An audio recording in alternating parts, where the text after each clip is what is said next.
Kembali lagi di Cerita Cinta Channel. Jangan lupa like, comment, and subscribe ya. Terima kasih. Kediaman keluarga Bernard. Bagaimana bisa kalian tidak tahu info sepenting itu? Cindy memarahi kedua orang yang berdiri di hadapannya. Dua orang informan yang ia kerjakan untuk mencari info tentang Agam Matteo dan Baby Arbeto. Maaf Nona, tapi kami benar-benar tidak tahu. Kedua orang tersebut menundukkan kepalanya. Cindy mendengus kesal sembari memijit pelipisnya. Ia tidak pernah menyangka pria yang sangat dicintainya itu ternyata sudah menikah dengan Baby Arbeto. Sungguh sangat miris bukan? Karena Agam Matteo lebih memilih menikah dengan sepupunya sendiri daripada menikahinya. Tadi kami sudah memeriksa dan ternyata benar Tuan Agam Matteo dan Nona Baby Arbeto sudah terdaftar sah secara negara sebagai pasangan suami istri. Sial, umpat Cindy dengan penuh amarah. Kami juga mendapat informasi Tuan Agam Matteo dan seluruh keluarga besarnya malam ini akan berangkat ke Paris. Mereka akan menghadiri acara pernikahan putri dari Tuan Richard. Bagus, apa ada info yang lainnya? Tidak ada Nona. Baiklah, kalian boleh pergi. Usir Cindy. Kami permisi Nona. Kedua informan itu meninggalkan ruangan tersebut.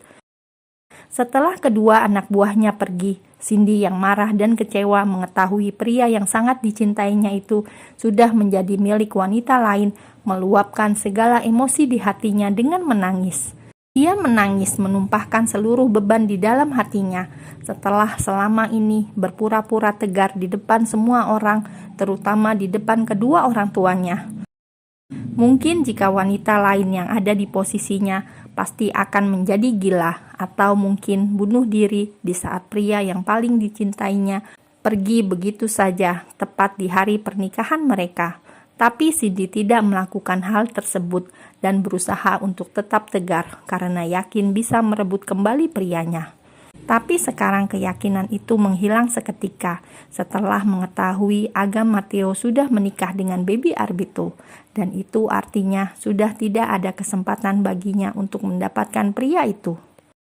Cindy sayang, Nyonya Bernard yang baru masuk ke dalam ruangan begitu terkejut saat melihat putri kesayangannya tengah menangis pilu.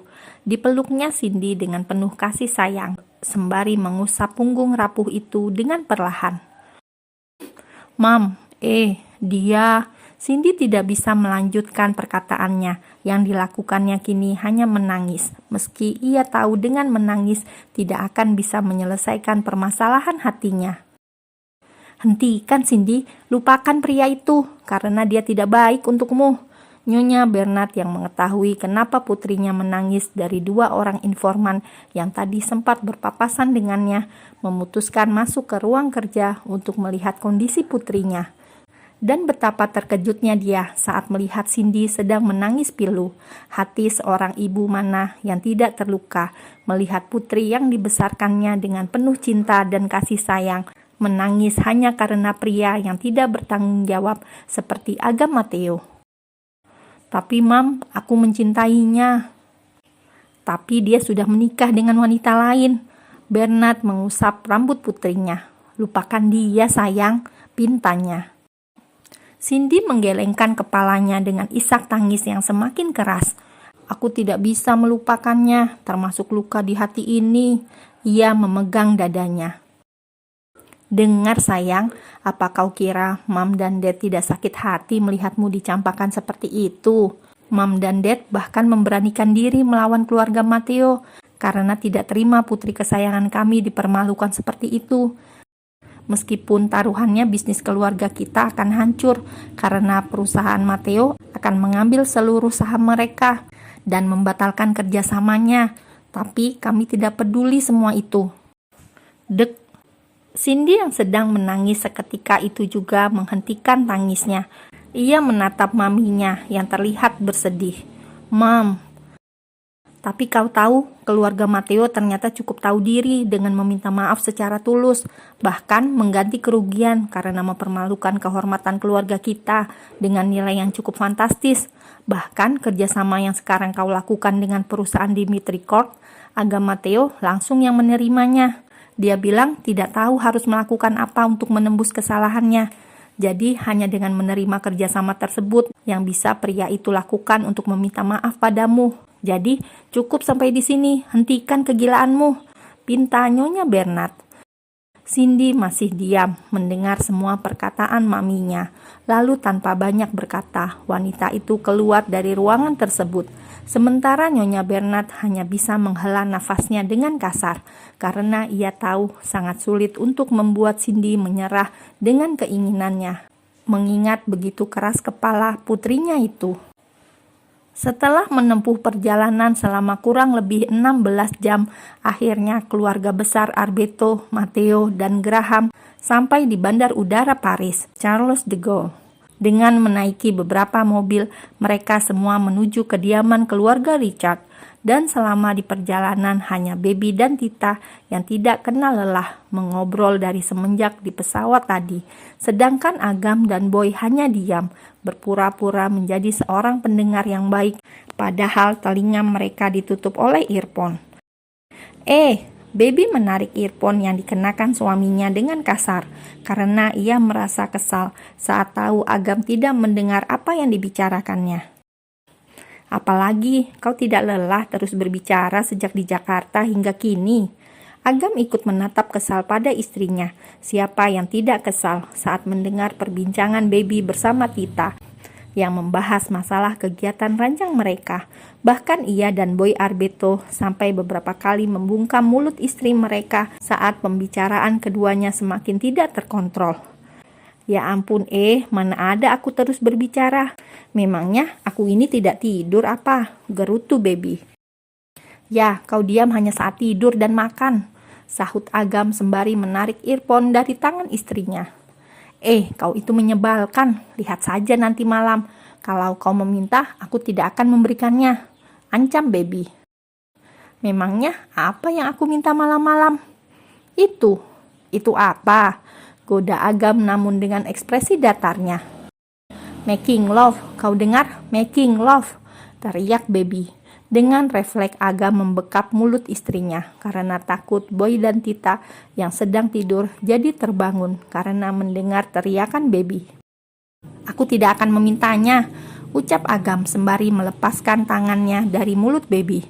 Aku tidak akan meminta, tapi akan memaksa jika kau tidak mau melakukannya, ucapnya tapi dalam hati. Oh ya ampun, kau itu benar-benar menyebalkan. Baby memilih memalingkan wajahnya, sementara Agam dengan santai mengenakan kembali earphone di telinganya, hingga tanpa terasa kendaraan yang mereka tumpangi sudah sampai di kediaman keluarga Richard. Akhirnya kau datang, teriak wanita cantik berambut pirang panjang dengan tubuh tinggi semampai. Ia berjalan menghampiri pria yang sangat dirindukannya itu dengan senyum di bibirnya. Kau, Agam tak percaya dengan apa yang dilihatnya saat ini. Sementara Baby hanya bisa melongo melihat wanita cantik yang kini tengah memeluk suaminya.